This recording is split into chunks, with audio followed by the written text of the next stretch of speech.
ရုရှားရဲ့ရှိုးဝဲဆန်းကျေတိုက်ခိုက်ရေးဒရုန်းအသစ် Sukhoi S-17 Okhotnik ဟာဒီလောက်အထိရှိုးဝဲဆန်းကျေနေဖို့မရှိသင့်ပါဘူးဘယ်လိုပဲဖြစ်ဖြစ်ဒါဟာတက်တော့ဝင်ပြီးသားဖြစ်နေသင့်ပါတယ်ဒါမှမဟုတ်တက်တော့ဝင်ဖို့အရန်နီးစပ်နေသင့်ပါတယ်ဘာကြောင့်လဲဆိုတော့ရုရှားကအစောပိုင်းမှာ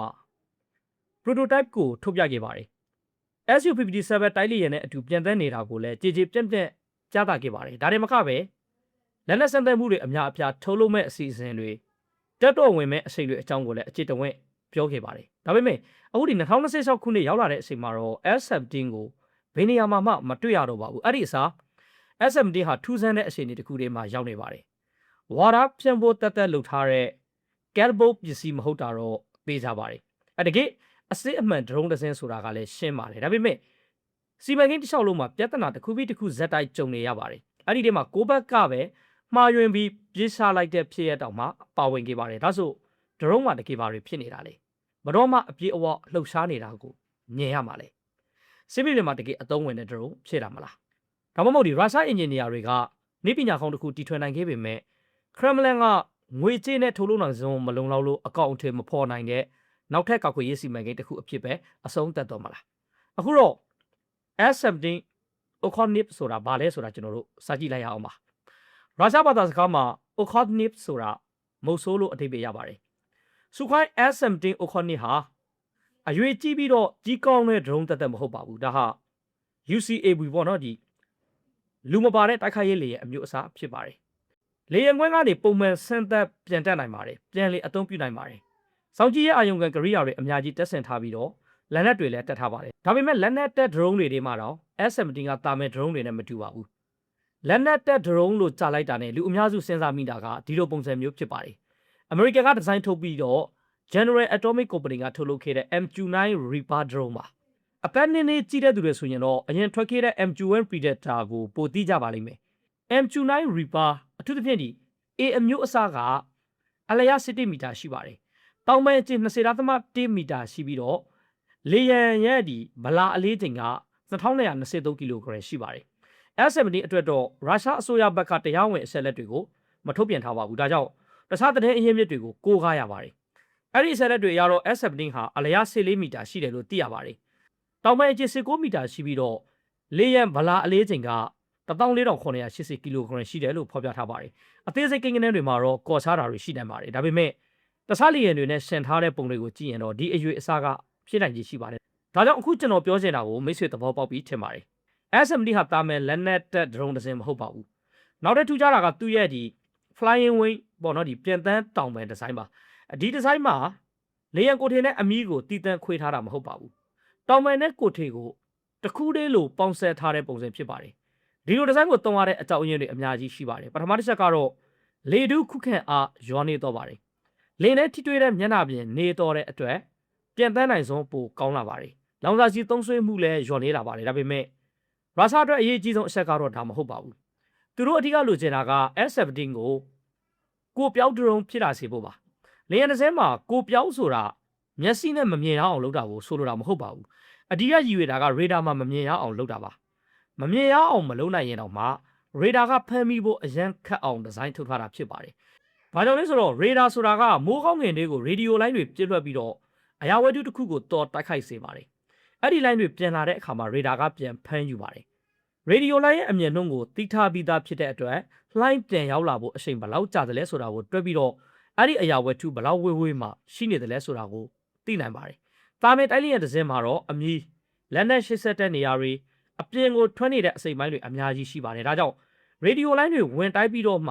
ှပြန်ထွက်လာနိုင်တဲ့နေရာတွေလည်းများပါတယ်။ဒါပေမဲ့ဒီ flying wing design မှာတော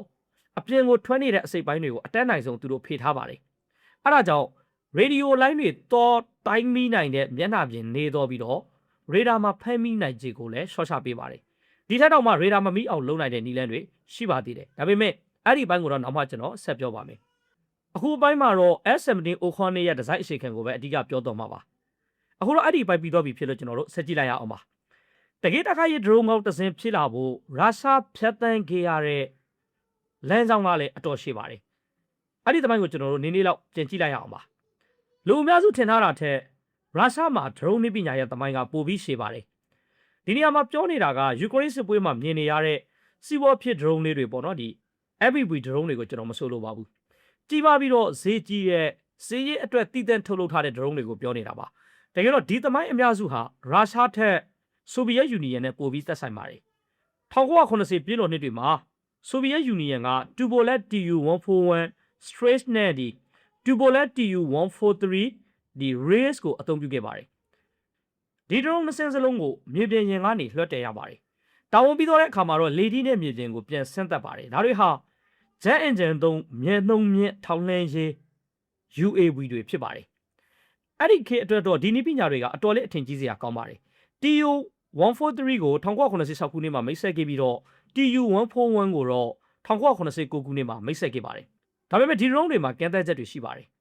မပြန်ခင်ကတည်းကပြန်တမ်းမဲ့လမ်းကြောင်းကိုကြိုတင်ပြီးတော့မှ program ထည့်ထားရပါတယ်လွှဲလိုက်ရင်တမ်းမဲ့ထားတဲ့လမ်းကြောင်းအတိုင်းပြန်တမ်းတော့ပါတယ်တာဝန်ပြီးမှပဲပြန်ယူနိုင်ပါတယ်ပြန်နေတဲ့အချိန်မှာလမ်းကြောင်းပြောင်းတာအမိန်အသစ်ပေးတာအဝေးကနေထိန်းချုပ်တာတွေလုံးဝမလုပ်နိုင်ပါဘူးဒီလို drone မျိုးတွေဟာဆိုဗီယက်ယူနီယံတနိုင်ငံတည်းမှာပဲရှိတာတော့မဟုတ်ပါဘူးဥပမာဆိုရင် American မှာလည်း Ryan Firev drone မိသားစုနဲ့ Lockheed D21 drone တွေရှိခဲ့ပါတယ် Ryan Firev ကိုတော့1950ခုနှစ်မှာမိတ်ဆက်ခဲ့ပြီးတော့ Lockheed D21 ကိုတော့1969ခုနှစ်မှာမိတ်ဆက်ခဲ့ပါတယ်ဒီ drone တွေကလည်းကြိုတင်ပြီးတော့မှ program ထည့်ထားတဲ့လမ်းကြောင်းအတိုင်းပြန်တမ်းပါတယ် Lockheed D21 ဆိုရင် Mach 3 ထက်ပိုမြန်တဲ့အမြင့်နှုန်းနဲ့ပြန်နိုင်ပါတယ်နောက်ပိုင်းဆိုဗီယက်ယူနီယံပြိုကွဲသွားပြီးတော့လွတ်လပ်တဲ့ရုရှားနိုင်ငံဖြစ်လာတဲ့အခါမှာတော့ drone နည်းပညာဘက်မှာအချိန်တစ်ခုအထိတိတိတတ်တာတိုးတက်မှုမရှိခဲ့ပါဘူးတစ်ဖက်မှာတော့ American က1990ပြည့်လွန်နှစ်အလေပိုင်း MQ-1 Predator ကိုအချိန်ကြာပြန်တမ်းနိုင်တဲ့ထောက်လှမ်းရေး drone အဖြစ်စတင်အသုံးပြုခဲ့ပါတယ်2000ခုနှစ်ရောက်တော့လက်နက်တပ်ဆင်ထားတဲ့ MQ-1 Predator အဖြစ်ပြောင်းလဲအသုံးပြုနိုင်ခဲ့ပါတယ်ဒါပေမဲ့1990ပြည့်လွန်နှစ်တွေမှာစီးပွားရေးအခက်အခဲကြုံနေရတဲ့ရုရှားအတွက်တော့ဒီလိုစီမံကိန်းတွေလုပ်ဖို့ငွေလည်းမရှိသလိုစိတ်ဝင်စားမှုလည်းမရှိခဲ့ပါဘူးသူတို့မှရှိတဲ့ငွေကြေးကိုလည်းပိုအရေးကြီးတဲ့ဆေးလက်နက်တွေကိုဆက်ထိန်သိမ်းဖို့ပဲအသုံးပြုခဲ့ပါတယ်ဥပမာတိုင်းလင်ရန်တွေမဟာဗျူဟာမြောက်ဘုံကျဲလင်ရန်တွေတင်းကားတွေလေယာဉ်တင်ဖို့တွေလိုစနစ်တွေကိုဦးစားပေးခဲ့ပါတယ်2008ခုနှစ်မှာတော့ဂျော်ဂျီယာနိုင်ငံနဲ့စစ်ပွဲဖြစ်ပေါ်ခဲ့ပါတယ်ဒီစစ်ပွဲကရုရှားအတွက်အနိုင်ရခဲ့တဲ့စစ်ပွဲတစ်ခုဖြစ်ပါတယ်စစ်ပွဲက9ရက်ပဲကြာခဲ့ပြီးတော့နောက်ပိုင်းဒီယူကရိန်းမှာသူတို့မျှော်လင့်ခဲ့တဲ့စစ်ဆင်ရေးပုံစံနဲ့အတော်လေးဆင်တူခဲ့ပါတယ်ဒါပေမဲ့ဂျော်ဂျီယာဘက်မှာခေမီ drone တချို့ရှိနေခဲ့ပါတယ်အထူးသဖြင့်ဒီ Hermes 450ထောက်လှမ်းရေး drone တွေဖြစ်ပါတယ်ဧပြီလ20ရက်နေ့မှာ MiG-29 တိုက်လေယာဉ်က Hermes 450 drone တစ်စင်းကိုပစ်ချနိုင်ခဲ့ပါတယ်ဒါပေမဲ့အဲ့ဒီဖြစ်ရပ်ကရုရှားမှာကိုယ်ပိုင်အစင်းတူ drone စနစ်မရှိသေးဘူးဆိုတဲ့အချက်ကိုလည်းပို့ပြီးထင်ရှားစေခဲ့ပါတယ်ရုရှားစစ်ဦးစီးချုပ်ဗိုလ်ချုပ်နီကိုလိုင်မာကာရော့ဖ်ကအဲ့ဒီနေ့နိုဝင်ဘာလမှာလွှတ်တော်ကောက်ွယ်ရေးကော်မတီကိုသူတို့ရဲ့အရေးပေါ်ဖြည့်ချင်းချက်ကိုအခုလိုပြောခဲ့ပါတယ်သူပြောတာကအခုချိန်မှာကျွန်တော်တို့စီမှာဒီလိုလူမဲထောက်လှမ်းရေးလေယာဉ်တွေမရှိသေးပါဘူးဒါပေမဲ့နောက်2နှစ်ကနေ3နှစ်အတွင်းအစ္စရေးကနေဝေယူတော်ဖို့ဆုံးဖြတ်ထားပါတယ်ဆိုပြီးတော့ပါအဲ့ဒီနောက်ရုရှားကတကယ်ပဲဝေယူခဲ့ပါတယ် IAI Sasha MK2 BND Bad Eye 400နဲ့ဒီ View MK150 drone တွေကိုဝေခဲ့ပြီးတော့မှခေတ်မီထောက်လှမ်းရေးစွမ်းရည်တိစောက်ဖို့စတင်ခဲ့ပါတယ်ဒါပေမဲ့အဲ့ဒီ drone တွေထဲမှာ UCAV လို့ခေါ်တဲ့လူမဲတိုက်ခိုက်ရေးလေယာဉ်တစ်စင်းမှမပါခဲ့ပါဘူးသူတို့ဝေခဲ့တဲ့ drone တွေကထောက်လှမ်းရေးအတွက်ပဲအသုံးပြုနိုင်ပြီးတော့လက်နက်ပစ်ခတ်နိုင်တဲ့ drone တွေမဟုတ်ပါဘူးအဲ့ဒီနောက်အကြောင်းမျိုးမျိုးကြောင့်ရုရှားကပြည်တွင်းမှာကိုယ်ပိုင် drone တွေတိစောက်ဖို့အဆုံးဖြတ်ခဲ့ပါတယ်အဲ့ဒီကနေဒီ Forpos R ပြီးရင်ဒီ Orion နဲ့ ATS တို့ drone တွေပေါ်လာခဲ့ပါတယ် Forpos R ကိုတော့2019ခုနှစ်ဝန်းကျင်မှာလူသိရှင်ကြားပြသခဲ့ပြီးတော့စမ်းသပ်ပြန်သိမ်းခဲ့ပါတယ်2020မှာတော့ပထမဆုံးပို့ဆောင်မှုတွေလုပ်ခဲ့ပါတယ် Orion ကတော့ပုံစံအဖြစ် American ရဲ့ MQ-1 Predator နဲ့နည်းနည်းဆင်တူပါတယ်ဒီ drone ကိုလည်း2020မှာစမ်းသပ်အသုံးပြုဖို့ပထမဆုံးပို့ဆောင်ခဲ့ပါတယ် ATS ကတော့ပုံစံငယ် prototype အဆင့်ကိုတော့မှမကျော်နိုင်သေးပါဘူးတကယ်တော့ Forpos R နဲ့ဒီ Orion နှစ်မျိုးလုံးကိုလည်းအရေးအတွက်နေနေပဲတက်တော်ဝင်ထားတယ်လို့ယူဆရပါတယ်တရားဝင်ဆက်လက်တွေလည်းသိမရှိပါဘူးဒါကြောင့်စာရွက်ပေါ်မှာတော့တက်တော်ဝင်ပြီးသားဖြစ်ပေမဲ့လက်တွေ့အသုံးပြုတဲ့အရေးအတွက်ကတော့နေပါတယ်ဒီအရာတွေအားလုံးဖြစ်နေတဲ့အချိန်မှာပဲရုရှားကသူတို့ရဲ့အဓိကရည်မှန်းချက်ဖြစ်တဲ့ Showet တိုက်ခိုက်ရေး drone ကိုဆက်ပြီးတီထွင်နေခဲ့ပါတယ် MiG ကုမ္ပဏီက2005ခုနှစ်မှာ Scale စီမံကိန်းကိုစတင်ခဲ့ပါတယ်ရုရှားဘာသာစကားမှာ Scale ဆိုတာကရေငန်ငခူးလို့အဓိပ္ပာယ်ရပါတယ်2009ခုနှစ်မှာမော်စကိုနိုင်ငံတကာလေကြောင်းနဲ့အာကာသပြပွဲမှာအရွေပြည့်မော်ဒယ်ကိုသူတို့ထုတ်ပြခဲ့ပါတယ်ဒါပေမဲ့အဲ့ဒီစီမံကိန်းကနေပါမှဆက်မဖြစ်လာခဲ့ပါဘူးပြည်တွင်းမှာလည်းငွေမရှိသလိုခရမ်မလန်ဘက်ကလည်းထောက်ပံ့ငွေမလုံလောက်တဲ့အတွက် စီမံကိန်းကိုနောက်ဆုံးမှရက်လိုက်ရပါတယ်။ဘေးအချိန်မှာအတိအကျရက်လိုက်တယ်လဲဆိုတာတော့မသိရသေးပါဘူး။ဒါပေမဲ့စီမံကိန်းကနေရခဲ့တဲ့ဒီဇိုင်းနဲ့သူရိသနာအဆက်လက်တွေကိုတော့တင်ထားခဲ့ပါတယ်။2011ခုနှစ်မှာစူကွိုင်းကုမ္ပဏီကိုအိုခွန်နစ်စီမံကိန်းရဲ့စာချုပ်ပေးအပ်ခဲ့ပါတယ်။အဲ့ဒီစာချုပ်ကအစူးလိုက်ထုတ်လုပ်ဖို့မဟုတ်ပဲအယူအဆနဲ့မူလဒီဇိုင်းကိုဖန်တီးဖို့အတွက်ဖြစ်ပါတယ်။2012ခုနှစ်ဧပြီလမှာတော့ရုရှားကာကွယ်ရေးဝန်ကြီးဌာနက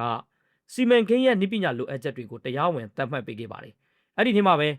MIG ကုမ္ပဏီလည်းပူးပေါင်းလှုပ်ဆောင်တဲ့မိဖက်အဖြစ်ပါဝင်လာခဲ့ပါတယ်။အဲ့ဒီနောက်9နှစ်လောက်အချိန်ယူပြီးတဲ့နောက်2019ခုနှစ်မှာတော့သူတို့ဖန်တီးထားတဲ့ drone ကိုနောက်ဆုံးမြင်တွေ့ခဲ့ရပါတယ်။ဒါဟာပထမဆုံး prototype ဖြစ်ပါတယ်။နောက်ထပ်ပြောရမယ်ဆိုရင်တော့ရုရှားကတကယ့်လေယာဉ်တစ်စင်းကိုအမှန်တကယ်တိစောက်နိုင်ခဲ့ပါတယ်။ဒီစကားကစံနှုန်းနှိမ့်တယ်လို့ထင်ရနိုင်ပါတယ်။တကယ်လဲစံနှုန်းနှိမ့်တာမှန်ပါတယ်။ဒါပေမဲ့ရုရှားရဲ့လေကြောင်းနဲ့အာကာသစီမံကိန်းတွေကိုကြည့်ရင်ဒီအဆင့်အထိရောက်လာတာတော့မှအံ့ဩစရာဖြစ်နေပါတယ်။ဥပမာယာကိုလက် YAK201 လို့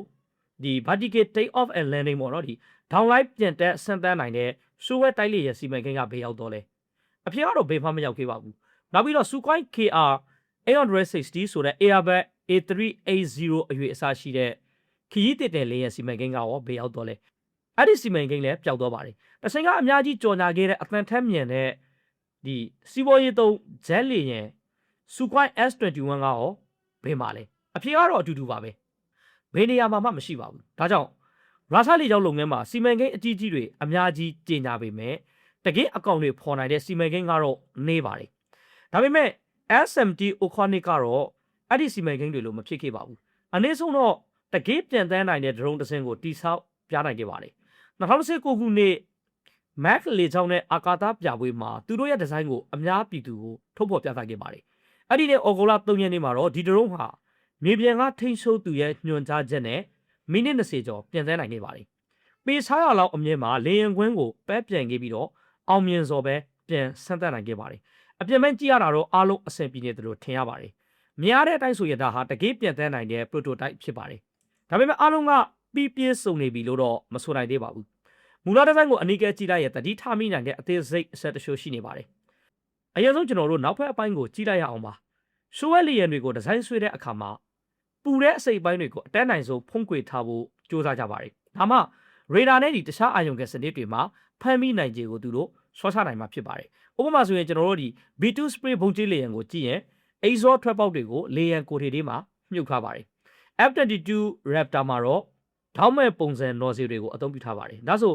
S17 Oconic ရဲ့ပထမဆုံး prototype ကရောဘယ်လိုလဲ။အဖြစ်ကတော့အပြင်ဘက်ကိုအတော်ကြီးထွက်နေတဲ့ရိုးရိုးဆက်ဝိုင်းပုံစံexhaust အစိပ်ပိုင်းတွေကိုအသုံးပြုထားတာပါ။ဒီဒီဇိုင်းကတော့တိတ်မကောင်းပါဘူး။ဘာဖြစ်လို့လဲဆိုတော့အပူကိုနောက်ဘက်ကနေဓာတ်ရိုက်ထိုးလွှဲနေတာကြောင့်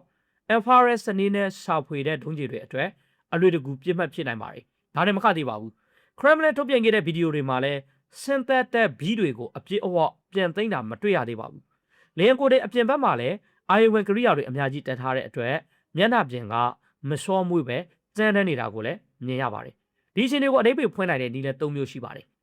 ပထမတစ်ခုကတော့ဒါဟာ prototype ပဲဖြစ်သေးတဲ့အတွက်ဒီပြဿနာတွေကိုနောက်ဆုံးထုတ်လုပ်မဲ့ model မှာပြင်ဆင်သွားနိုင်တယ်ဆိုတဲ့အယူအဆပါဒုတိယတစ်ခုကတော့ကင်မရာရှင်းမှာပြဖို့အတွက်ပဲလှုပ်ထားတဲ့ model ဖြစ်ပြီးတော့တကယ်အစစ်သုံးပစ္စည်းမဟုတ်ဘူးဆိုတဲ့အယူအဆပါဒါရီယာတစ်ခုကတော့အဲ့ဒီနှစ်ခုကြားကအလေအလက်အရှိအနေဖြစ်ပါတယ်အဲ့ဒီချိန်ကရုရှားရဲ့အရှိအနေကိုကြည့်ရင်ဘယ်အယူအဆကအမှန်တယ်ဆိုတာခံမှန်းဖို့အရင်ခက်ပါတယ်အဖြေကိုတော့အချိန်ကပဲပြောပြပေးမှာဖြစ်ပါတယ်အခုတော့မေးခွန်းတစ်ခုကိုကျွန်တော်တို့မေးလိုက်ရအောင်ပါ SMT Oconic ကိုတကယ်ဘာအတွက်တိဆောက်ထားတာလဲဘာဖြစ်လို့လဲဆိုတော့အခုဒီအဲ့ဒီအကြောင်းကိုအသေးစိတ်မပြောရသေးလို့ပါ UCAV လို့ခေါ်တဲ့လူမင်းတိုက်ခိုက်ရေးလေယာဉ်ဆိုတဲ့စကားတစ်ခုပဲသူတို့ပြောထားတာဖြစ်ပါတယ်ဒီမေးခွန်းရဲ့အဖြေကစိတ်ဝင်စားဖို့ကောင်းပါတယ်လူအများစုက UCAV လို့ကြားလိုက်တာနဲ့ခေါင်းငယ်မှာဖြည်းဖြည်းချင်းပြန်ပြီးတော့မြေပြင်ပြစ်မှတ်တွေကိုတိုက်ခိုက်နေတဲ့ MQ-1 Predator ဒါမှမဟုတ် MQ-9 Reaper ကိုပဲမြင်အောင်ကြပါတယ်ဒါပေမဲ့ UCAV ဆိုတာမြေပြင်ပြစ်မှတ်တွေကိုပဲတိုက်ခိုက်ရမယ်လို့ဘယ်သူမှမပြောထားပါဘူးတကယ်တော့ S17 ကိုမြေပြင်ပြစ်မှတ်တွေအတွက်ပဲရည်ရွယ်ထားတာမဟုတ်ပါဘူးအနေဆုံးတော့မူလအစီအစဉ်ကအဲ့ဒီလိုမဟုတ်ပါဘူးစူခွိုင်းရဲ့မိခင်ကုမ္ပဏီဖြစ်တဲ့ဒီ United Aircraft Corporation UAC ရဲ့ပြောကြားချက်အရတော့ S17 ကို SU-57 တိုက်လေယာဉ်နဲ့ကွန်ရက်ချိတ်ဆက်ပြီးအလုံးလုံးနိုင်အောင်ဒီဇိုင်းဆွဲထားပါတယ်အဲ့ဒီစနစ်ကနေလေတွေကပြစ်မှတ်တွေကိုရောမြေပြင်ကပြစ်မှတ်တွေကိုပါနှမျိုးစလုံးကိုတိုက်ခိုက်နိုင်ဖို့ ရည်ရွယ်ထားပါတယ်အဲ့ဒါပြင်လူပါဝင်တဲ့ဥဆောင်လေယာဉ်ရဲ့အမိန့်အောက်မှာမစ်ရှင်တွေကိုလည်းလှုပ်ဆောင်နိုင်ပါတယ်ဒါပေမဲ့အယူအဆက SU-57 လေယာဉ်မှုက F-17 ကိုအဝေးထိပ်အယုတ်လိုအချိန်တိုင်းထိန်းချုပ်ရမယ်ဆိုတာမဟုတ်ပါဘူးအဲ့ဒီစား F-17 က SU-57 ရဲ့နောက်ကနေလိုက်ပြန်ပြီးတော့ပြန်တန်းတဲ့လမ်းကြောင်းပြီးရင်အဖွေးလိုက်ပြန်တန်းတဲ့ပုံစံနဲ့တိုက်ခိုက်မှုတွေကိုသူ့ဘာသာသူအဓိကဆောင်ရွက်မှာဖြစ်ပါတယ်သူကိုယ်ပိုင်အာယုံခံကရိယာတွေကရလာတဲ့အချက်လက်တွေနဲ့ရှေ့ကဥဆောင်နေတဲ့ SU-57 ကပေးပို့တဲ့အချက်လက်တွေကိုပေါင်းပြီးတော့ဘာလုပ်ရမလဲဆိုတာကိုကိုယ်တိုင်ဆုံးဖြတ်နိုင်အောင်ရည်ရွယ်ထားပါတယ် SU-57 လေယာဉ်မှုက F-17 ကိုဓာတ်ရိုက်အမိန့်ပေးနိုင်ပါတယ်ဒါပေမဲ့အဲ့ဒီအမိန့်ကိုဘလို့အကောင်းဆုံးအကောင်တွေဖော်မလဲဆိုတာကိုတော့ F-17 ကသူ့ဘာသာသူဆုံးဖြတ်မှာဖြစ်ပါတယ်ဥပမာဒီနေရာကိုပြန်ပါဒီနေရာကိုတော်ပြီးရှာဖွေပါဟိုဘက်ကိုစောင့်ကြည့်ပါအဲ့ဒီပြင်ဘက်ကိုဖျက်ဆီးပါဒီလိုအမိန့်မျိုးတွေကိုပဲပေးမှာဖြစ်ပါတယ်အသေးစိတ်လှုပ်ဆောင်ပုံကိုတော့ F-17 ကကိုယ်တိုင်စီမံခန့်ခွဲမှာဖြစ်ပါတယ်ဒီလိုယူဆကထူးဆန်းတယ်ဆိုပြီးတော့မှထင်ရနိုင်ပါတယ်ဒါပေမဲ့ဒီလမ်းကြောင်းကိုရုရှားတနိုင်ငံတွေကလုံးနေတာတော့မဟုတ်ပါဘူးဥပမာဆိုရင် Boeing Australia က MQ-28 ဒီ Ghost Bat ကိုဖန်တီးနေပါတယ်တရုတ်မှလည်း GJ-11 ကို2025ခုနှစ်အထိတက်တော်ဝင်ထားပါတယ်ဒါပေမဲ့သူရဲ့တကယ်စွမ်းဆောင်ကြီးကိုတော့အပြင်လူတွေသိစားမသိရသေးပါဘူးအမေရိကန်ကလည်း CCA လို့ခေါ်တဲ့ပူပေါင်းတိုက်ခိုက်ရေးလေယာဉ်စီမံကိန်းကိုဆက်လုပ်နေပါတယ်အဲ့ဒီစီမံကိန်းအတွက် General Atomic YFQ-42A နဲ့ဒီ Andrew ရဲ့ UFQ-44A ကိုရွေးချယ်ပြီးတော့ပထမအဆင့်ထုတ်လုပ်ရေးစာချုပ်တွေဆက်လက်ပြီးလှုပ်ဆောင်နေပါတယ်ဒါဆို F-17 ကဒီအခက်အခဲနာမှာဘယ်လောက်အထိစွမ်းဆောင်နိုင်မလဲဘုံမလင်းပြောရရင်အဲ့ဒီမိခွန်းကိုအတိအကျဖြေဖို့ခက်ပါတယ်ဘာကြောင့်လဲဆိုတော့ရရှိထားတဲ့အဆက်အလက်အများစုကရုရှားကာကွယ်ရေးဝန်ကြီးဌာနကထုတ်ပြန်ထားတာဖြစ်ပါတယ်သူတို့ထုတ်ပြန်တဲ့အဆက်အလက်တွေကိုအပြည့်အဝအတီးပြုဖို့တော့မလွယ်ပါဘူး2019ခုနှစ်စက်တင်ဘာလ29ရက်နေ့မှာ SU-57 နဲ့ F-17 တွေ့ဖက်ပြန်တန်းခဲ့တာကိုတော့သိထားပါတယ်အခုမြင်နေရတဲ့ဗီဒီယိုတွေလည်းရှိပါတယ်ဒါပေမဲ့ F-17 ကတကယ်ဘယ်လောက်အထိကိုယ်ပိုင်ဆုံးဖြတ်ပြီးလှုပ်ဆောင်နိုင်တယ်လဲဆိုတာကိုတော့မသိရသေးပါဘူးရုရှားဘက်ကတော့ F-17 ဟာအလိုအလျောက်စနစ်နဲ့မိနစ်30ကျော်ပြန်တန်းခဲ့တယ်လို့ပြောပါတယ်အဲ့ဒါပြင်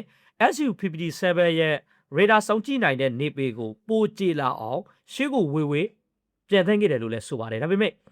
အဲ့ဒီအဆက်တွေကိုတိကျအတည်ပြုနိုင်တာတော့မရှိသေးပါဘူးအဲ့ဒီအဆက်လက်တွေအားလုံးကရုရှားကာကွယ်ရေးဝန်ကြီးဌာနကထုတ်ပြန်ထားတာဖြစ်ပါတယ်အရင်ကပြောခဲ့သလိုပဲအဲ့ဒီအဆက်လက်တွေကိုလုံးဝအတည်ပြုထားတယ်လို့တော့မဆိုနိုင်ပါဘူးဒါပေမဲ့နောက်ပိုင်းမှာမတော်တဆဖြစ်ရတဲ့တစ်ခုကြောင့်လူသိများလာတဲ့စံတက်မှုတစ်ခုတော့ရှိခဲ့ပါတယ်အဲ့ဒီဖြစ်ရက2024ခုနှစ်အောက်တိုဘာလ9ရက်နေ့မှာဖြစ်ပေါ်ခဲ့တာပါ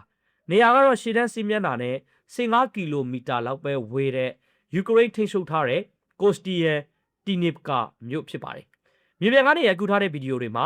လေယာဉ်20ဟာဆိုရင်ဒီမိုးကောင်းငွေကိုဖျက်ပြီးပြန်တန်းနေတာကိုတွေ့ရပါတယ်နောက်ကနေလိုက်ပါလာတဲ့လေယာဉ်ဟာဆိုရင် SU-57 လို့ယူဆရပြီးတော့အဲ့ဒီလေယာဉ်က F-17 Okonip ကိုဒုံးကျည်နဲ့ပစ်ခတ်လိုက်ပါတယ်အဲ့ဒီနောက် F-17 ဟာထိခိုက်ပျက်စီးသွားပြီးတော့မိခိုးတွေတလူလူထွက်ပြီးတော့မြေပြင်ပေါ်ကိုပြတ်ကျသွားခဲ့ပါတယ်ရုရှားဘက်ကတော့ဒီဖြစ်ရပ်နဲ့ပတ်သက်ပြီးဘယ်တော့မှတရားဝင်ဝန်ခံခဲ့ချက်မရှိပါဘူးဒါပေမဲ့ဒီဖြစ်ရပ်ကနေ SU-57 ဟာယူကရိန်းပိုင်တဲ့အပေါ်မှာပြန်တန်းခဲ့ပြီးတော့တစုံတစ်ခုသောလေကြောင်းတိုက်ခိုက်ရေးစွမ်းဆောင်ရည်ရှိနေကြောင်းပြသနေတယ်ဆိုတဲ့အချက်ကိုတော့ကျွန်တော်တို့သတိထားမှာဖြစ်ပါတယ်ဒါပေမဲ့အဓိကအကြောင်းအရာတွေကိုပြန်တော့ရမယ်ဆိုရင် F-17 ဟာအဲ့ဒီနေရာမှာဘာကြောင့်ရှိနေကြတာလဲဆိုတာကိုကျွန်တော်တို့အတိအကျမသိရသေးပါဘူးဒါပေမဲ့2024ခုနှစ်အောက်တိုဘာလမှာထုတ်ပြန်ခဲ့တဲ့ဗြိတိရှကာကွယ်ရေးဝန်ကြီးဌာနရဲ့ထောက်လှမ်းရေးအစီရင်ခံစာအရတော့ဒါဟာအကဲအသက်ရှိတဲ့တိုက်ခိုက်ရေးစံသတ်မှုတစ်ခုဖြစ်နိုင်တယ်လို့ယူဆရပါတယ်ဘာကြောင့်လဲဆိုတော့တိုးတက်စစ်အစင်းမှာရှိနေသေးတဲ့ခင်းမီလက်နက်စနစ်တစ်ခုကိုရှေးတန်းစေးမြင့်တဲ့ဒလောက်နီးတဲ့နေရာကိုဘာကြောင့်ပို့မလဲဆိုတဲ့မိကွန်းရှိနေလို့ပါပဲမဟုတ်ရင်တော့အဲ့ဒီလိုအရေးကြီးတဲ့ပစ္စည်းတစ်ခုကိုအန်ရီရှိတဲ့နေရာမှာထားတာဟာအလွန်အမင်းမစင်ကြင်တဲ့လုပ်ရက်ဖြစ်လာပါလိမ့်မယ်ရုရှားမှာကငွေကြေးအကန့်အသတ်တွေရှိပါတယ်ဒါပေမဲ့သူတို့ကလုံးဝမိုင်းမေးတဲ့သူတွေတော့မဟုတ်ပါဘူးဒီတစ်ခုကြမှာကော်ကြချက်ကြီးရှိပါတယ်အဲ့ဒါပြင်နောက်ထပ်စိတ်ဝင်စားစရာတစ်ခုရှိပါသေးတယ်ရှင်းတဲ့စင်းမြင့်ရဲ့နောက်ဖက်မှာကြက်ကြခဲ့တဲ့အတွက်ရုရှားဘက်ကအဲ့ဒီ drone ကိုပြန်လည်ရယူနိုင်ခဲ့ပါတယ်ဒါကြောင့်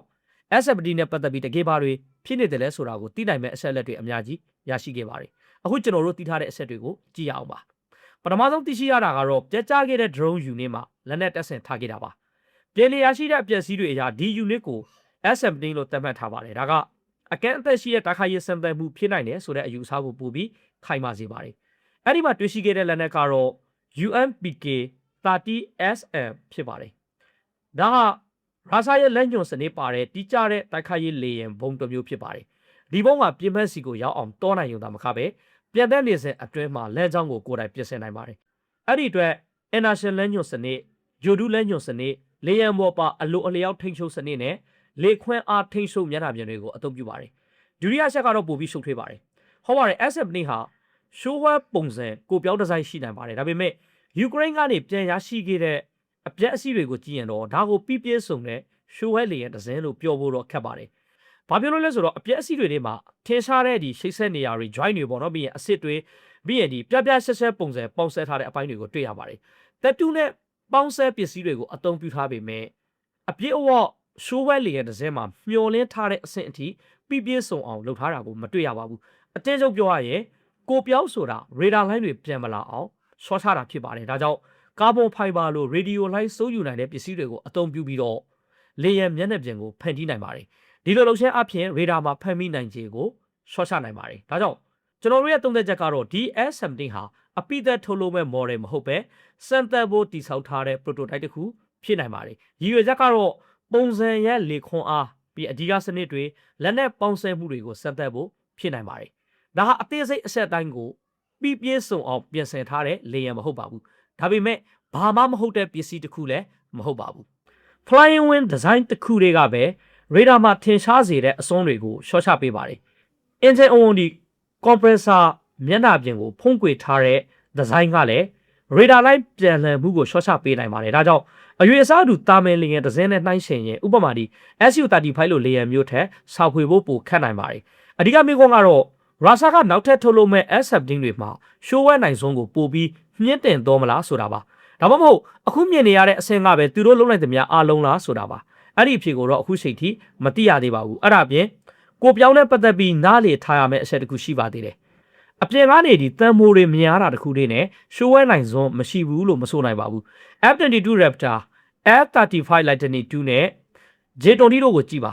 ဒီလေယာဉ်တွေဟာအစင်းမြင့်ကိုပြောင်းလေယာဉ်တွေဖြစ်ပေမဲ့တိဆောက်ရမှာတန်မိုးနဲ့ရှိတ်ဆက်ထားတဲ့နေရာတွေရှိပါတယ်အရေးကြီးဆုံးကတော့ရှိတ်ဆက်နေရာတွေအကောအဝေးတွေအစ်စ်တွေကိုဘလို့ပိတ်ထားတယ်လဲရေဒါလိုင်းတွေကိုဘလို့ထိန်းချုပ်တယ်လဲဆိုတာဖြစ်ပါတယ်အဲ့ဒါအပြင်ရေဒါလိုင်းစိုးယူနိုင်တဲ့ပစ္စည်းတွေကိုဘလို့အသုံးပြုထားတယ်လဲဆိုတာလည်းအရေးကြီးပါတယ်အဲ့ဒီပစ္စည်းတွေဟာတီးတဲ့အယောင်တစ်ခုဖြစ်နေစေရမလို့ပါဘူးအဲ့ဒါပြင်ကြီးအပေါ်ရင်အလှော်အနေနဲ့ပဲရှိနေစေရလည်းမလို့ပါဘူးဒါတွေကိုလေယာဉ်အစ်စ်တွေထဲမှာထည့်သွင်းနိုင်ပါတယ်အစွန်းပိုင်းတွေပိုင်းလိုင်းတွေဒါမှမဟုတ်ဒီ drag ပေါင်းပစ္စည်းတွေထဲမှာလည်းပေါင်းဆက်ပြီးအသုံးပြုနိုင်ပါတယ် drag ပေါင်းပစ္စည်းတွေအကြောင်းမှာပြောနေတော့ကျွန်တော်တို့ဒီကာဗွန်ဖိုင်ဘာအကြောင်းကိုဆက်ပြောရအောင်ပါယူကရိန်းမှာပြကြားခဲ့တဲ့ S17 Okhonit မှာဒီပစ္စည်းတချို့ကိုအသုံးပြုထားတယ်လို့ယူဆရပြီးတော့ဒီပုံလေးမှာလည်းတွေ့ရပါတယ်ဒါပေမဲ့ပုံရိပ်ကတိတ်မစင်းလင်းတဲ့အတွက်ဒီအဆက်ကိုပြောတဲ့နေရာမှာမသေးချာမှုတွေရှိနေပါတယ်ဒါကြောင့်ဒီအပိုင်းမှာမှားယွင်းနိုင်ခြေရှိတယ်ဆိုတာကိုလည်းထည့်သွင်းစဉ်းစားရပါမယ်ကာဗွန်ဖိုင်ဘာနဲ့ပတ်သက်ပြီးတည်ထားတဲ့အဆက်တချို့ရှိပါတယ်တချို့သတင်းတွေမှာဖော်ပြသလိုကာဗွန်ဖိုင်ဘာဟာရေဒါလိုင်းတွေကိုအလိုအလျောက်စိုးယူနိုင်တဲ့ပစ္စည်းတစ်ခုမဟုတ်ပါဘူးဒါဟာဖြစ်နိုင်ပေမဲ့ဖိုင်ဘာရဲ့ဥတီချက်အထူးအသုံးပြုတဲ့ရေဒါချိန်နှုန်းနဲ့တခြားသိပ္ပံနီးကြအဆက်တွေအပေါ်မှာမူတည်ပါတယ်ဒါကြောင့် S17 မှာအသုံးပြုခဲ့တဲ့ကာဗွန်ဖိုင်ဘာဟာကိုပြောင်းစွန်းရည်ကိုတိုးမြင့်မှုရည်ရွယ်ထားတာလားဆိုတာကိုအတိအကျမပြောနိုင်ပါဘူးဘာကြောင့်လဲဆိုတော့ကာဗွန်ဖိုင်ဘာဟာကိုယ်တိုင်ကိုကအလွန်ခိုင်မာပြီးတော့မှအလေးချိန်ပေါ်ပါတဲ့တိဆောက်ရေးပစ္စည်းတစ်ခုဖြစ်ပါတယ်ဒါကြောင့်ရေဒါလိုင်းစိုးယူဖို့မဟုတ်ပဲလေယာဉ်အလေးချိန်ရှော့ချဖို့အတွက်ပဲအသုံးပြုခဲ့တာလည်းဖြစ်နိုင်ပါတယ်ယူကရိန်းထောက်လှမ်းရေးအဖွဲ့တွေကလည်းအပြက်အစီးတွေကပြန်လည်ရရှိခဲ့တဲ့အတွင်းပိုင်းအစိတ်အပိုင်းတွေကိုစစ်ဆေးရမှာစိတ်ဝင်စားစရာအချက်တစ်ခုကိုတွေ့ရှိခဲ့ပါတယ်။အဲ့ဒီအစိတ်ပိုင်း30ခန်းဟာနိုင်ငံခြားထုတ်ပစ္စည်းတွေဖြစ်ပါတယ်။အများစုဟာလျှက်စစ်ပိုင်းဆိုင်ရာအစိတ်ပိုင်းတွေဖြစ်ပြီးတော့ American က Mason Integrated Product ရဲ့ဒီ transceiver နဲ့ motor mounting set တွေပြီးရင် American က Linear Technology Corporation ရဲ့ micro circuit တွေပြီးရင် Germany ကဒီ Infineon Technology ရဲ့ဒီ transistor တွေပါဝင်ပါတယ်။တစ်ဖက်ကနေကြည့်ပဲဆိုရင်ဒါဟာအန်အော့စရာတိတ်မဟုတ်ပါဘူး။ဥပမာအဖြစ်ရုရှားရဲ့ T14 ဒီ Armata Super Tank ဟာလည်းပြည်ပကတင်သွင်းရတဲ့အစိပ်ပိုင်းတွေအပေါ်မှာအလွန်မှီခိုခဲ့ပါတယ်။အဲ့ဒီပစ္စည်းတွေရရှိဖို့အခက်အခဲတွေဖြစ်လာတာဟာစီမံကိန်းကျန်းစာရတဲ့အကြောင်းရင်းတွေကတခုဖြစ်ခဲ့ပါတယ်။ဒါပေမဲ့အခုကျွန်တော်တို့မသိရသေးတာကတော့ဒီအနောက်နိုင်ငံထို့အစိပ်ပိုင်းတွေရရှိလာတဲ့လမ်းကြောင်းဟာဘလို့ပုံစံဖြစ်နေတယ်လဲဆိုတာပါ။မောင်ခိုဈေးကွက်ကနေဆက်လက်ရရှိနေတာလားဒါမှမဟုတ်ရုရှားကပြည်တွင်းထုတ်လုပ်မှုဒါမှမဟုတ်ဒီတရုတ်နိုင်ငံကနေအစားထောက်ပံ့ရေးလမ်းကြောင်းတွေစာတွေးထားပြီလားဆိုတာမသိရသေးပါဘူး။ဘယ်နည်းလဲမဆိုဖြစ်နိုင်ပါတယ်။ဒါပေမဲ့ယူကရိန်းမှာပြကြားခဲ့တဲ့ S17 ဟာဒီ prototype ပေါ့နော်ဒီပုံစံစမ်းသပ်လျင်တစ်စင်းဖြစ်နိုင်တယ်လို့ယူဆထားတဲ့အတွက် ဒီကုမ္ပဏီတွေဟာရုရှားအပေါ်မှာပိတ်ဆို့မှုတွေကိုတမင်တကာရှိုးဖောက်ခဲ့တယ်လို့တက်တည်မရှိပဲပြောလို့မရပါဘူးဒါအပြစ်လိုက်ရည်တစ်ခုသာဖြစ်ပါတယ်ဘာကြောင့်လဲဆိုတော့ဒီလေယာဉ်ဟာပိတ်ဆို့မှုတွေမစားတင်ခင်ကာလမှာတိဆောက်ခဲ့တာဖြစ်နိုင်တဲ့အတွက်ပါအဲ့ဒီအချိန်မှာနိုင်ငံတကာဆက်ဆံရေးကလက်ရှိထက်ပိုပြီးကောင်းမွန်နေခဲ့ပါတယ်ဒါကြောင့်ဒီအစိပ်ပိုင်းတွေကိုအဲ့ဒီကာလမှာရရှိခဲ့တာဖြစ်နိုင်ပါတယ်အကျဉ်းဆုံးပြောရရင်တော့တချိန်က SMT ဖြစ်ခဲ့တဲ့အပြစ်အစည်းတွေကနေကျွန်တော်တို့သိနိုင်တဲ့အဆက်လက်တွေကတော့ဒီလောက်ပါပဲအခုကျွန်တော်တို့2021ခုနှစ်ဒီဇိုင်းပြောင်းလဲမှုကိုတစ်ချက်ကြည့်အောင်ပါဘာကြောင့်လဲဆိုတော့2021ခုနှစ်ဒီဇင်ဘာလမှာစူခွိုင်းကထုတ်ဖော်ပြသခဲ့တဲ့ SMT ဟာယူကရိန်းမှာပြတ်ကျခဲ့တဲ့အစောပိုင်းပုံစံနဲ့မတူတဲ့ပုံစံအသစ်ဖြစ်နေလို့ပါပဲဒီနေရာမှာပြောနေတာက prototype တွေအကြောင်းဖြစ်ပြီးတော့ထုတ်လုပ်မှုအဆင့်ကိုပုံမနီးကဲလာတဲ့နောက်ပိုင်းပုံစံတွေဖြစ်ပါတယ်အဲ့ဒါတွေဟာ prototype တွေဆိုတာဘယ်လိုသိနိုင်မလဲလို့မိတ်ဆွေမေးနိုင်ပါတယ်အဖြေကတော့ရှင်းရှင်းလေးပါဘာကြောင့်လဲဆိုတော့အဲ့ဒီလေယာဉ်တွေကိုထုတ်ဖော်ပြသတဲ့အချိန်မှာ United Aircraft Corporation UAC ကကိုယ်တိုင်ဒီလိုပြောခဲ့တဲ့အတွက်ပါဒီ UAV ကိုဒီ Iconic စီမံကိန်းအောက်မှာ set the design လုပ်ငန်းရဲ့တစ်စိတ်တစ်ပိုင်းအဖြစ်စူခွိုင်းကဖန်တီးခဲ့ပါတယ်ဒီလေယာဉ်အသစ်ကို VP Sakalo Novosibirsk လေယာဉ်စက်ရုံမှာထုတ်လုပ်ခဲ့ပါတယ်ဆိုပြီးတော့မှဆိုခဲ့ပါတယ်အဲ့ဒီနောက်ဒီပုံစံတစ်ခုကြားမှာကြီးမားတဲ့ကွာခြားချက်တစ်ခုကိုတွေ့ရပါတယ်နောက်ဘက်ကိုမိတ်ဆွေကြည့်လိုက်ပါအင်ဂျင်ကပင်ပါလေအရင်ပုံစံမှာမြင်နေရတဲ့အပြန်ထွက်နေတဲ့အင်ဂျင်ပိုင်းဟာဒီနေရာမှာမရှိတော့တယ်လို့ထင်ရပါတယ်အထူးသဖြင့်ဒီရှစ်ဖက်နဲ့ဘေးဘက်ကနေကြည့်ရင်အဲ့ဒီအပြောင်းလေးကိုတိတိတတ်တာမြင်နိုင်ပါတယ်တကယ်လဲအင်ဂျင်အပိုင်းကိုဖုံးကွယ်ထားတဲ့ဒီဇိုင်းအသစ်ဖြစ်လာခဲ့ပါတယ်ဒီပုံလေးကိုမိတ်ဆွေသေချာကြည့်ပါဘာဖြစ်လို့လဲဆိုတော့ဒီလိုပုံလေးကိုရှာဖွေရတာအလွန်ခက်ခဲတဲ့အတွက်ပါဒီနေရာမှာတက်ရောက်မှုတွေကလည်းအရင်ကြည့်ပါတယ်အင်ဂျင်ကိုလေယာဉ်နောက်ဘက်ကနေဓာတ်ရိုက်ထွက်နေအောင်ဒီဇိုင်းထုတ်ထားတာကရှိုးဝဲနိုင်စွန်းပေါ့နော်တနည်းအားဖြင့်ဒီကိုပြောင်းနိုင်စွန်းအတွက်ဘာကြောင့်မကောင်းဘူးဆိုတာကိုအရင်ကကျွန်တော်ရှင်းပြခဲ့ပြီးပါပြီဒါပေမဲ့အင်ဂျင်ကိုဘလို့ပုံစံနဲ့ဖုံးကွယ်တက်ဆင်ထားတာကအဲ့ဒီပြဿနာကိုဘလို့ဖြေရှင်းပေးနိုင်တယ်လဲဆိုတာကိုတော့အပြည့်အဝမရှင်းပြရသေးပါဘူးအဲ့ဒီအတွက်နီလန်၃ခုရှိပါတယ်ပထမချက်ကတော့အပေါ်မျက်နှာပြင်နဲ့အောက်မျက်နှာပြင်ကြားထဲမှာအိတ်ဇောကိုမြုပ်နှံထားတာဖြစ်ပါတယ်ဒီလိုလုပ်ထားတဲ့အတွက်လေယာဉ်ရဲ့အပေါ်ဘက်ဒါမှမဟုတ်ဒီအောက်ဘက်မှာရှိနေတဲ့ရေဒါနဲ့အနီအောက်ရောင်ကြီးအာယုံကန်စနစ်တွေကနေအင်ဂျင်အပူနဲ့ပုံတံကိုပို့ပြီးဖုံးကွယ်ထားနိုင်ပါတယ်ရေဒါလိုင်းတွေကပုံမှန်အဝိုင်းပုံတက်တူးပိုက်လို့အင်ဂျင်အထွက်ပေါက်ကိုဓာတ်ရိုက်မမြင်နိုင်တော့ပါဘူးအစားတို့အနေနဲ့ပုံမပြားဆက်ပြီးတော့မှဖုံးကွယ်ထားတဲ့အပေါက်ပုံစံနဲ့သာတွေ့ရမှာဖြစ်ပါတယ်ဒုတိယချက်ကတော့ဒီ flat exhaust nozzle ပေါ့နော်ဒီပြားဆက်တဲ့အထွက်ပေါက်အသုံးပြုထားခြင်းဖြစ်ပါတယ်ဒီဒီဇိုင်းက exhaust ဓာတ်ငွေ့တွေကိုပိုကြည်ပြီးတော့ပိုပါတဲ့အလှော်တစ်ခုအဖြစ်ဖြန်းထုတ်ပေးနိုင်ပါတယ်အဲ့ဒီလိုလှုပ်ရှင်းကြောင်းဒီဓာတ်ငွေ့အပူတွေဟာအပြင်ဘက်ကအေးများတဲ့လေထုနဲ့ပိုပြီးမြင်မြန်ဆန်ဆန်ရောနှောသွားနိုင်ပါတယ်ဒါကြောင့်အပူချိန်ကိုပုံမှန်အဝိုင်းပုံအထွက်ပေါက်ထက်ပိုပြီးမြင်မြန်ရှော့ချပေးနိုင်ပါတယ်ဒါတိယဆက်ကတော့ဒီအထွက်ပေါက်ရဲ့အစွန်းတွေကိုလေယာဉ်ကိုထေရဲ့ပုံတံနဲ့ကိုင်းညီအောင်ဒီဇိုင်းထုတ်လုပ်ထားတာဖြစ်ပါတယ်ဒီလိုလုပ်ထားတဲ့အတွက်ရေဒါစွမ်းအင်တွေကိုဒီအရင်အမြင့်စီဓာတ်ရိုက်ပြန်လှန်ပိုးမဲ့အစားဘက်ကိုလမ်းကြောင်းပြောင်းပေးနိုင်ပါတယ်ဒါကတော့တကယ်ကိုအရေးကြီးတဲ့ရှိုးဝဲနည်းပညာတိုးတက်မှုတစ်ခုဖြစ်ပါတယ်ဒီဇိုင်းပိုင်းမှာပြုလုပ်ခဲ့တဲ့ပြောင်းလဲမှုတွေကအထင်ရှားဆုံးနဲ့အရေးကြီးဆုံးတိုးတက်မှုတစ်ခုလို့လည်းပြောနိုင်ပါတယ်ဒါပေမဲ့ဒီအဆက်ကြောင့်ရုရှားဘက်ကနည်းပညာတွေကိုလွယ်လွယ်နဲ့အထင်မသေးသင့်ပါဘူးဘာကြောင့်လဲဆိုတော့ဒီဇိုင်းပိုင်းမှာတိုးတက်လာတာတွေရှိပေမဲ့ F-22 Raptor လို့ပိုပြီးဆုံးတဲ့လေယာဉ်တစ်စင်းနဲ့ F-17 ဒီ Iconic B လိုမျိုးဖွံ့ဖြိုးစေမောင်းသူမေတိုက်ခိုက်ရေးလေယာဉ်ကြားမှာမသေးကြသေးတဲ့အဆက်တွေအများကြီးကျန်ရှိနေပါသေးတယ်။ဥပမာအနေနဲ့ F-17 ရဲ့ engine အထွတ်ပေါက်မှာတွန်းကန်အားဥတီချက်ပြောင်းစနေပါရှိတယ်ဆိုတော့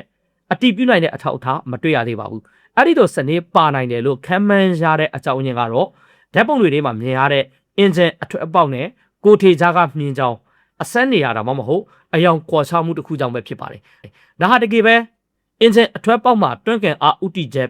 ်ပြောင်းတဲ့စနေရဲ့အစိတ်အပိုင်းဖြစ်နိုင်တယ်လို့အလဲအောင်ကြားရောက်တဲ့ပုံစံကြောင့်ဖြစ်ပေါ်လာတဲ့ပုံရိပ်တစ်ခုလည်းဖြစ်နိုင်ပါတယ်။အခုချိန်မှာတော့ဘေဘက်ကိုမှအတိအကျအတိမပြုတ်နိုင်သေးပါဘူး။ဒါပေမဲ့တတိထားမယ့်အဆက်က engine အထွတ်ပေါက်ရဲ့အပေါ်ဘက်မှာတော့အဲ့ဒီလိုမြင်းချောင်းမျိုးကိုမတွေ့ရပါဘူး။အခုကျွန်တော်တို့ဒီ thread vectoring အကြောင်းကိုဆက်ပြောရမယ်ဆိုရင်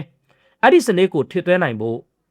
engine အပိုင်းမှာဘလို့ပြောင်းလဲထားတဲ့ဆိုတာကိုကြည့်ရပါမယ်။အရင်ဒီဇိုင်းမှာ engine ကအရွေအစားကြီးလွန်တဲ့အတွက်ဒီကိုထိပ်အပြင်ဘက်ကိုဖောက်ထွက်နေခဲ့ပါတယ်။ဒါပေမဲ့အခုလိုပုံစံဖြစ်လာအောင်ဘလို့ပြောင်းလဲခဲ့ကြတာလဲဆိုတာမေးစရာရှိပါတယ်။ဖြစ်နိုင်ရည်တစ်ခုကတော့ engine အသစ်ပိုပြီးသင်းငယ်တဲ့ engine တစ်မျိုးကိုပြောင်းလဲအသုံးပြုခဲ့တာဖြစ်နိုင်ပါတယ်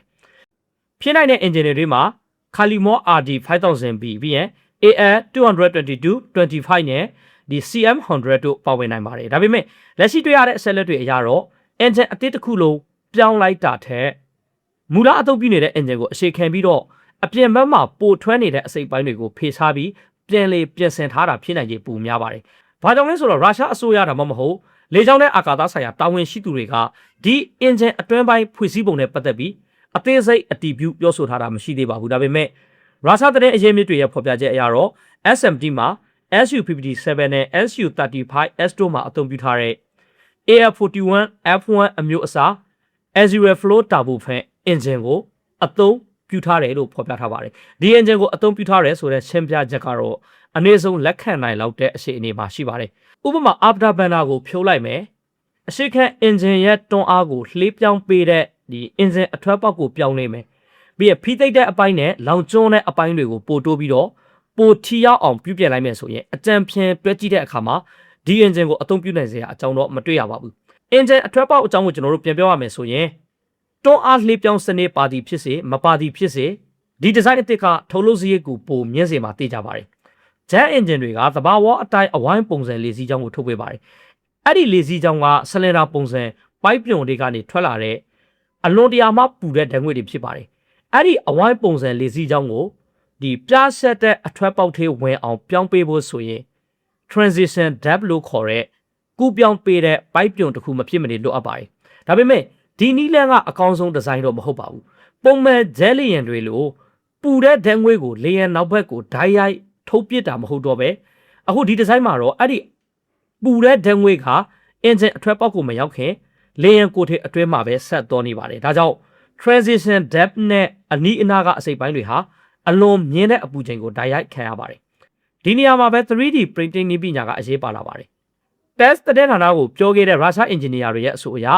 ဒီ engine အထွက်ပေါက်ကို 3D printing နည်းပညာနဲ့ထုတ်လုပ်ထားတယ်လို့ဆိုပါတယ်။ဒါကဘယ်လောက်အထိအလုပ်ဖြစ်တယ်ဆိုတာတော့မသိရသေးပါဘူး။ဒါပေမဲ့စိတ်ဝင်စားစရာကောင်းတဲ့အချက်တစ်ခုတော့ဖြစ်ပါတယ်။တရားမျှတအောင်ပြောရမယ်ဆိုရင်သူတို့ပြောတဲ့ 3D printer ဆိုတာအိမ်မှာသုံးတဲ့စပွဲတင် printer လိုမျိုးမဟုတ်ပဲစက်မှုလုပ်ငန်းသုံးအစင်းမြင့် printer ကိုဆိုလိုတာဖြစ်မယ်လို့ယူဆနိုင်ပါတယ်။အခုတော့လေယာဉ်ကိုထေပိုင်းကိုကျွန်တော်တို့ကြည့်ရအောင်ပါ။အပိသက်ဆေးမတုပ်ရသေးတာမှန်ပေမဲ့2019ခုနှစ်ကပထမဆုံးစံသက်ပုံစံနဲ့ဆင်လိုက်ရင်တော့2021ခုနှစ်ပုံစံကပိုပြီးတန်းရှင်းတက်ရလာတာကိုတွေ့ရပါတယ်။အခုတစ်ပြည့်ဒီပြင်ဆင်ထားတဲ့ထင်းရှုံမျက်နှာပြင်တွေရဲ့အစစ်လိုင်းတွေကပိုပြီးတည်တက်လာပါတယ်။ကြည့်ရတာအဲ့ဒီနေရာကိုပြောပြောင်းတဲ့ပစ္စည်းတစ်မျိုးနဲ့ဖြစ်ထားတယ်လို့ဖြစ်နေပါတယ်။ဒါမှမဟုတ်ထုတ်လုပ်တဲ့အချိန်မှာ tolerance ကိုပိုပြီးတိကျအောင်လုပ်ထားတာလည်းဖြစ်နိုင်ပါတယ်။လေယာဉ်ရဲ့နှာခေါင်းပိုင်းနဲ့ဒီရှေ့အစွန်းပိုင်းတွေမှာလည်းကျန်တဲ့ကိုထေနဲ့မတူတဲ့အပြားရောင်မိခိုးရောင်ပြားကြီးတွေကိုတွေ့ရပါတယ်။အဲ့ဒါတွေဘာအတွက်လဲဆိုတာတော့မသိရပါဘူး။အဲ့ဒီအပြားတွေက radar လှိုင်းစုပ်ယူပစ္စည်းဖြစ်နိုင်ပါတယ်။အင်္ဂလိပ်လိုတော့ radar absorbing material ပေါ့။ဒါမှမဟုတ် dielectric ပြားတွေဖြစ်နိုင်ပါတယ်။အဲ့ဒီလိုဆိုရင်အတွင်းကစင်ဆာတွေအပြင်ကိုမြင်နိုင်အောင်လုပ်ပေးနိုင်ပါတယ်။တခြားဖြစ်နိုင်တာကတော့လျှက်စစ်တက်တီကိုအထူးထိန်းချုပ်ထားတဲ့ပစ္စည်းတွေဖြစ်နိုင်တယ်လို့ကျွန်တော်တို့အထင်မှားအောင်တက်တက်စစ်တုပ်ထားတာလည်းဖြစ်နိုင်ပါတယ်။တကယ်တော့ဘာဖြစ်တယ်ဆိုတာကိုအတိအကျမသိပါဘူး။ဒါပေမဲ့အဲ့ဒီနေရာကတော့အလွန်အရေးကြီးပါတယ်။ဘာကြောင့်လဲဆိုတော့လေယာဉ်ရဲ့နှာခေါင်းပိုင်းနဲ့ရှေ့အစွန်းပိုင်းတွေဟာရှေ့ဘက်ကလာတဲ့ radar line ကိုပထမဆုံးထိတွေ့ရတဲ့နေရာတွေဖြစ်တဲ့အတွက်ပါ။ဒါကြောင့်စူကွဲကုမ္ပဏီကအထူးပစ္စည်းတွေကိုဘယ်နေရာမှာအသုံးပြုမလဲဆိုရင်အဲ့ဒီနေရာတွေကိုဦးစားပေးအသုံးပြုနိုင်ပါတယ်။အဲ့ဒါပြင်အလိုအလျောက်မပြန်သန်းတဲ့အချိန်မှာ SM10 ကိုထိန်းချုပ်ဖို့အတွက်အသုံးပြုတဲ့မြေပြင်ထိန်းချုပ်ရေးစခန်းလည်း2021ခုနှစ်မှာပြောင်းလဲခဲ့ပါတယ်။ဒီဆက်ကိုတော့ United Aircraft Corporation ကထုတ်ပြန်ထားပါတယ်။ဒါပေမဲ့ဘာတွေပြောင်းလဲထားတယ်ဆိုတာကိုတော့အသေးစိတ်မပြောထားပါဘူး။သူတို့ကစနစ်အသေးရဲ့ဓာတ်ပုံကိုပဲထုတ်ပြခဲ့ပြီးတော့ MBU-17 လို့အမည်ပေးထားပါတယ်။ဒီစနစ်ကိုတော့ Kronstadt Company ကတီထွင်ထားတာဖြစ်ပြီးတော့ Orion နဲ့ Sirius မောင်းသူမေးလေယာဉ်စီမံကိန်းတွေကနေရရှိခဲ့တဲ့အတွေ့အကြုံကိုအသုံးချထားတယ်လို့ဆိုပါတယ်။ဒီဆက်တွေကတကယ်ကိုစိတ်ဝင်စားစရာကောင်းတဲ့အဆက်အလက်တွေပါ။ဒီကနေစပြီးတော့ SM10 ရဲ့ဒီဇိုင်းအသစ်ကိုတလန်းမချင်းအသေးစိတ်ဆက်ရှင်းလို့ရပါတယ်။ဒါပေမဲ့အားတော့ထိတော့လိုမယ်မထင်ပါဘူး။ဘာကြောင့်လဲဆိုတော့လေယာဉ်ရဲ့အပေါ်ပိုင်းနဲ့အောက်ပိုင်းဒီဇိုင်းအဆက်လက်တွေကိုအခြေခံအားဖြင့်ကျွန်တော်တို့မြင်ထားပြီးဖြစ်တဲ့အတွက်ပါ။အခုချိန်မှာမိတ်ဆွေသဘောပေါက်ထားဖို့လိုတဲ့အရေးအကြီးဆုံးအချက်တစ်ခုရှိပါတယ်။ SM10 ဟာဝါဒဖြန့်ဖို့တက်ဖန်တီးထားတဲ့ Mickey Mouse ဟာတာ project တခုတော့မဟုတ်ပါဘူး။ဒီဇိုင်းပိုင်းမှာမေကွန်ထုတ်စရာတွေရှိနေသေးတာမှန်ပါတယ်။ကျွန်တော်တို့မသိသေးတဲ့အဆက်တွေလည်းအများကြီးရှိပါတယ်။ဒါပေမဲ့အခုချိန်ထိတည်ထားတဲ့အဆက်အလက်တွေအရ SM10 ဟာတကယ်အသုံးပြုဖို့ရည်ရွယ်ပြီးတော့အလေးအနက်တီထွင်နေတဲ့စီမံကိန်းတစ်ခုဖြစ်ပါတယ်။ဒီလီယံကိုတီထွင်နေတဲ့နိုင်ငံမှာ အခက်အခဲတွေအတက်အကျတွေဘယ်လောက်ပဲရှိနေပါစေတိဆောက်ရေးလုပ်ငန်းမှာတော့နှေးကွေးပေမဲ့ဆက်လက်ပြီးရှစ်ဆက်နေပါတယ်နောက်ဆုံးမှာတကယ့်စစ်သုံးတိုက်လျင်တစ်စင်းဖြစ်လာအောင်ကြည်ရွယ်ပြီးတော့မှဆက်လက်ဖန်တီးနေစေဖြစ်ပါတယ်အခုဒီနေရာမှာမိကုန်းတစ်ခုပေါ်လာပါတယ်အခုဒီစီမံကိန်းကဘေးအစီအနေရောက်နေပြီလေဘာကြောင့်လဲဆိုတော့နှစ်ပေါင်းများစွာအတွင်းပြည်သူဆက်ဆံရေးဗီဒီယိုတွေစံသက်ပြန်တန်းတဲ့ဗီဒီယိုတွေကိုတစ်ခါတလေထုတ်ပြလာခဲ့တာစေနှစ်ကျော်ရှိနေပါပြီအခုချိန်ဆိုရင်တော့ဒီလျက်ဟာတကယ်စစ်တပ်မှာအသုံးပြုနေရမယ့်အချိန်လေးဖြစ်ပါတယ် test တဲ့ဌာနက2019ခုနှစ်မှာဒီအကြောင်းကိုဖော်ပြခဲ့ပါတယ်အဲ့ဒီသတင်းလေးမှာရုရှားဒူဝင်ဂျီဟောင်းယူရီဘိုရီဆော့ဖ်ရဲ့ပြောစကားကိုကိုးကားထားပါတယ်သူက SM10 ရဲ့ပြန်တန်းစံတန်းမှုအများစုကိုလက်နက်တပ်ဆင်ထားတဲ့တိုက်ခိုက်ရေးပုံစံတွေအပါအဝင်2023ခုနှစ်ကနေ2024ခုနှစ်အတွင်းမှာလှုပ်ဆောင်သွားမယ်လို့ပြောခဲ့ပါတယ်အဲ့ဒါပြင်2025ခုနှစ်မှာစစ်တပ်ကို SM10 တွေအစုလိုက်စားတင်ပိုးဆောင်မယ်လို့လည်းပြောခဲ့ပါတယ်ဒါပေမဲ့လက်တွေ့မှာတော့အဲ့ဒီအတိုင်းမဖြစ်ခဲ့ပါဘူးအခုချိန်ထိ SM10 ကိုတာဝန်ထမ်းဆောင်ဖို့မစတင်နိုင်သေးပါဘူးစစ်မြေပြင်နဲ့အနီးဆုံးရောက်ခဲ့တဲ့ဖြစ်ရပ်ကတော့စံသက်ပြန်တန်းနေချိန်စက်ပိုင်းဆိုင်ရာရှိုးယွင်းပြီးတော့ယူကရိန်းနိုင်ငံအတွင်းကြက်ကြားခဲ့တဲ့အချိန်ပဲဖြစ်ပါတယ်ဒီလိုတမ်းမှတ်ရက်လွှဲချော်တာကလည်းပထမဆုံးအချိန်မဟုတ်ပါဘူး2020ပြည့်နှစ်ဩဂုတ်လမှာ United Aircraft Corporation ရဲ့အကြီးအကဲဟောင်းဖြစ်တဲ့ Yuri Salyusa ကဒီဗလာဒီမာပူတင်ကိုကာကွယ်ရေးဝန်ကြီးဌာနက SM10 စီမံကိန်းကိုအမြဲဆုံးအကောင့်တွေဖော်ဖို့ညွှန်ကြားထားတယ်လို့ပြောခဲ့ပါတယ်။အဲ့ဒီအချိန်မှာတော့2024ခုနှစ်အတွင်းစစ်တပ်ကိုစတင်ပို့ဆောင်နိုင်ဖို့ရည်မှန်းထားတယ်လို့လည်းပြောခဲ့ပါတယ်။ဒါပေမဲ့အဲ့ဒီအစီအစဉ်လည်းအကောင့်တွေမပေါ်ခဲ့ပါဘူး။အဲ့ဒါအပြင်2022ခုနှစ်အလေပိုင်းမှာအစိုးရပြုံလိုက်ထုတ်လို့ရစတင်မယ်ဆိုတဲ့နောက်ထပ်သတ်မှတ်ရက်တစ်ခုလည်းရှိခဲ့ပါတယ်။2021ခုနှစ်နောက်ပိုင်းမှာတော့ကာကွယ်ရေးဒုဝန်ကြီး Alexei Krivorushko ကRussia 24သတင်းဌာနကိုအင်တာဗျူးပေးခဲ့ပါတယ်။သူကအခုချိန်မှာ SM10 စနစ်ဟာအစိုးရပြုံလိုက်ထုတ်လုပ်နိုင်တဲ့အဆင့်နီးပါးအထိအသင့်ဖြစ်နေပြီလို့ပြောခဲ့ပါတယ်။မကြခင်မှာ SM10 တွေကိုထုတ်လုပ်ပို့ဆောင်နိုင်မှုအစိုးရပြုံလိုက်ထုတ်လုပ်ရေးစာချုပ်ကိုလက်မှတ်ရေးထိုးတော့မယ်လို့လည်းဆိုခဲ့ပါတယ်။အဲ့ဒီအချိန်မှာလေယာဉ်တွေကစက်သက်ပုံစံဖြစ်နေသေးပေမဲ့6လအတွင်းအစိုးရထုတ်လုပ်နိုင်မှုကြိုတင်ပြင်ဆင်တဲ့စာချုပ်ကိုလက်မှတ်ရေးထိုးတော့မယ်လို့ထပ်ပြီးအတည်ပြုပြောကြားခဲ့ပါတယ်။ဒါပေမဲ့အဲ့ဒီအစီအစဉ်တွေလည်းလက်တွေ့မှာမဖြစ်လာခဲ့ပါဘူး။အခုဆိုရင်စတင်အသုံးပြုမဲ့ရက်ဆွေးဟာလွန်ခဲ့တဲ့နှစ်ပေါင်းများစွာကလေးကအကြိမ်ကြိမ်ရွှေဆိုင်ခံခဲ့ရတာကိုမြင်ရပါတယ်။မော်စကိုဘက်ကလည်းဒီလိုနှောင်းနှင်းမှုတွေဘာကြောင့်ဖြစ်ခဲ့တာလဲဆိုတဲ့အသေးစိတ်အကြောင်းရင်းတွေကိုတရားဝင်ထုတ်ပြန်ခဲ့တာမရှိပါဘူး။ဒါပေမဲ့ရုရှားမီဒီယာတွေရဲ့ဖော်ပြချက်တွေကနေအချက်လက်တချို့ကိုတော့ထုတ်ယူပြီးဆက်လက်လေ့လာနိုင်ပါတယ်။ဥပမာအနေနဲ့2020ခုနှစ်ဖေဖော်ဝါရီလမှာ test သတင်းဌာနက Novosibirsk လေယာဉ်စက်ရုံဟာဒီ SM10 ထုတ်လုပ်ရေးအတွက်9နှစ်ကြာခိမိအောင်ပြုပြင်မွမ်းမံရေးစီမံကိန်းကိုစတင်မယ်လို့ဖော်ပြခဲ့ပါတယ်။အဲ့ဒီစီမံကိန်းလေးမှာ SM10 ထုတ်လုပ်ဖို့အဆောက်အအုံအသစ်ဆောက်လုပ်တာလည်းပါဝင်ပါတယ်။တရင်အရတော့ယင်းနှိမ့်မြုံနယ်မဲ့ငွေပမာဏကရူဘီ 2.5 ဘီလီယံအမေရိကန်ဒေါ်လာနဲ့ဆိုရင်34တန်းလောက်ရှိပါတယ်။အဲ့ဒါအပြင်စက်ရုံကလုံသားအင်အားကိုလည်း90ရာခိုင်နှုန်းအထိတိုးရှင်းဖို့စီစဉ်ထားတယ်လို့ဆိုပါတယ်။ဒီအချိန်စရာအတိုင်းဆိုရင်စစ်တပ်ကိုစတင်ပို့ဆောင်ပြီးတာဝန်ထမ်းဆောင်မဲ့အချိန်ကိုမပြောနဲ့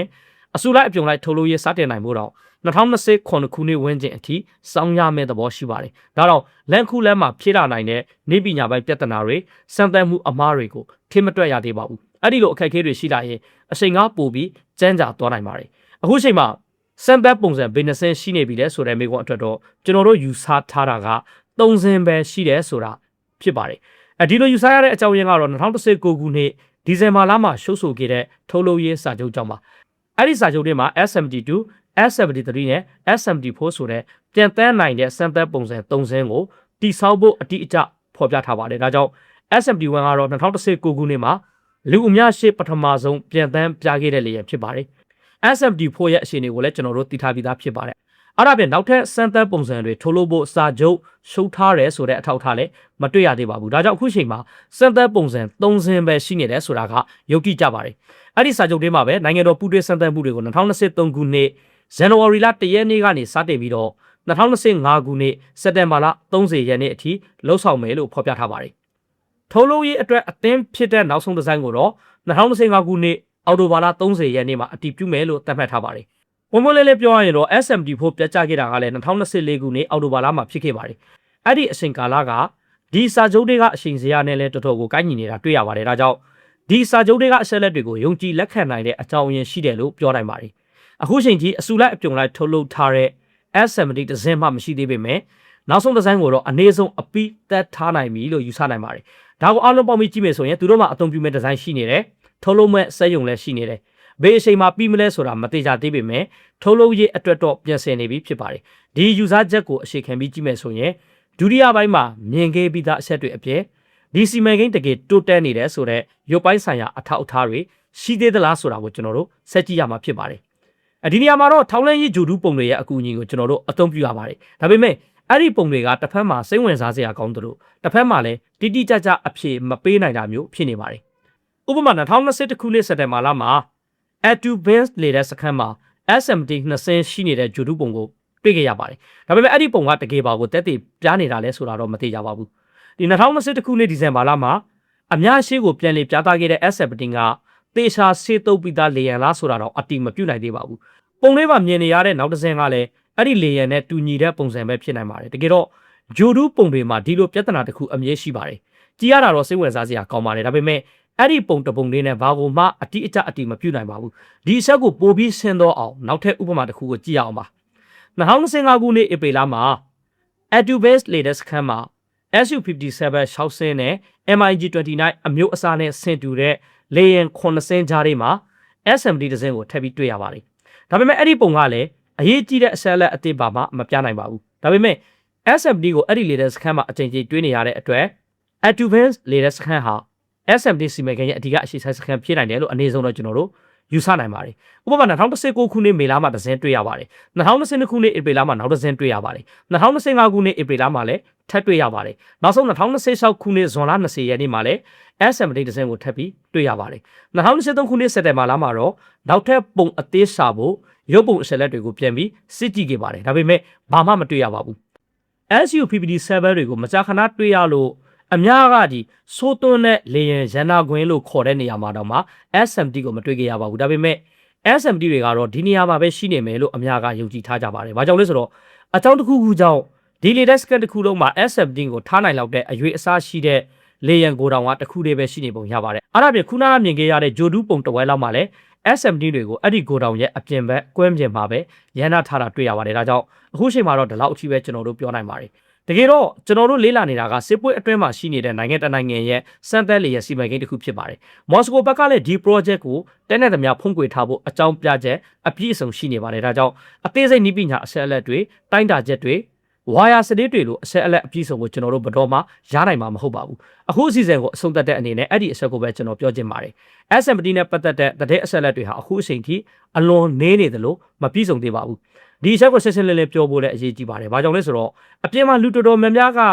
SMT နဲ့တခြားရုရှားစီမံကိန်းတွေအကြောင်းကိုအတွင်းတဲ့အကုန်တီးထားတဲ့သူတွေလို့ပြောဆိုနေကြတာတွေတွေ့ရပါတယ်။ဒါပေမဲ့တကယ်တမ်းမှာတော့အဲ့ဒီလိုမဟုတ်ပါဘူး။ပိုပြီးအမှန်တရားကတော့ရုရှားဘက်ကဒီစီမံကိန်းရဲ့အဆက်အလက်အစစ်အမှန်တွေကိုတဲ့တဲ့သမျှဖုံးကွယ်ထားပြီးတော့အပြင်လောကကိုသူတို့ပြချင်တဲ့ပုံစံအတိုင်းမြင်စေဖို့စ조사နေတာဖြစ်ပါတယ်။အခုကျွန်တော်တို့လက်ထဲမှာရှိနေတာကလည်းအဆက်အလက်အပိုင်းအစားလေးတွေပဲဖြစ်ပါတယ်။စက်သက်ပြန်တန်းတဲ့ဗီဒီယိုတွေရှိတယ်။နိုင်ငံပိုင်မီဒီယာတွေရဲ့ထုတ်ပြန်ချက်တွေရှိပါတယ်။ဂျိုဒူးပုံတွေရှိပါတယ်။ပြကြကြံရတဲ့အစိပ်ပိုင်းတွေရှိပါတယ်။အကြိမ်ကြိမ်ရွှေဆိုင်ခဲ့တဲ့တမတ်ရက်တွေရှိပါတယ်။ဒီအဆက်တွေအလုံးကိုပေါင်းကြည့်လိုက်ရင် S7 စီမံကိန်းတကယ်ရှိနေတယ်ဆိုတာကိုလှေးလူရှုလို့မရနိုင်လောက်အောင်ရုပ်ပိုင်းဆိုင်ရာအထောက်အထားတွေတော့ရှိနေပါတယ်။ဒါကြောင့် SMT ဟာရုရှားမှာလည်းမဟုတ်ပဲတကမ္ဘာလုံးကစိတ်ဝင်စားနေတဲ့ခိမိလေချောင်းစီမံကိန်းတွေကတခုဖြစ်တာပါတယ်။အဓိကမိကွန်းကတော့တနေ့နေ့မှာ SMT ကိုအပြည့်အဝတာဝန်ထမ်းဆောင်ဖို့အသုံးပြုလာတဲ့အခါမှာဘာတွေဖြစ်တာမလဲဆိုတာပါပဲ။သူရဲ့ဆွဲဆောင်ရည်တွေကတကယ်ပဲထူးခြားပြီးလူတိုင်းကိုအံ့အားသင်းသွားစေမှာလား။ဒါမှမဟုတ်ကြီးမားတဲ့ဆုံးရှုံးမှုတွေနဲ့ကြာရှုံးတော့မှာလား။ဒါမှမဟုတ်အလေအလတ်အဆင့်လောက်ပဲဖြစ်နေမှာလား။အရင်ဆိုတာလည်းမဟုတ်ဘူး။အရင်ကောင်းတာလည်းမဟုတ်ပဲမူလရည်မှန်းထားတဲ့အဆင့်ကိုမရောက်နိုင်ပဲဆက်ဖြစ်နေအောင်မလားအခုချိန်မှာတော့ဒီမေးခွန်းတွေရဲ့အဖြေကိုဘယ်သူမှအတိအကျမသိသေးပါဘူးဒါပေမဲ့အဲ့ဒီအဖြေကိုအနာဂတ်မှာမြင်ရမယ့်အချိန်ကတော့စိတ်လှုပ်ရှားစရာကောင်းနေမှာသိကြပါတယ်ကြီးစုပေးခဲ့တဲ့အတွက်ကြီးစုတင်ပါတယ်ဒီ SMT နဲ့ပတ်သက်ပြီးတော့မိတ်ဆွေတို့ရဲ့အမြင်ကို comment မှာရှားရေးပေးတော့ကြလို့ရပါတယ်နောက်တဲ့နေ့တွေမှာလည်းအခုလိုမျိုးစိတ်ဝင်စားစရာကောင်းတဲ့ကမ္ဘာထိပ်တဲ့နိုင်ငံကြီးတွေရဲ့စီလက်နဲ့ပစ္စည်း project တွေအကြောင်းကိုကျွန်တော်ရှာဖွေတင်ဆက်ပေးနေဦးမှာပါအဲ့ဒါကြောင့်ဗီဒီယိုလေးကိုကြိုက်နေတဲ့ဆိုရင်တော့ like လေးကိုနေပြီးအားပေးကြလို့ရတယ်လို့ channel လေးကိုလည်း subscribe လုပ်ထားပေးဖို့မမေ့ပါနဲ့နောက်ထပ်တစ်ပုဒ်မှာကြံကြံမှာနဲ့ကြံတွေ့ကြရအောင်ပါ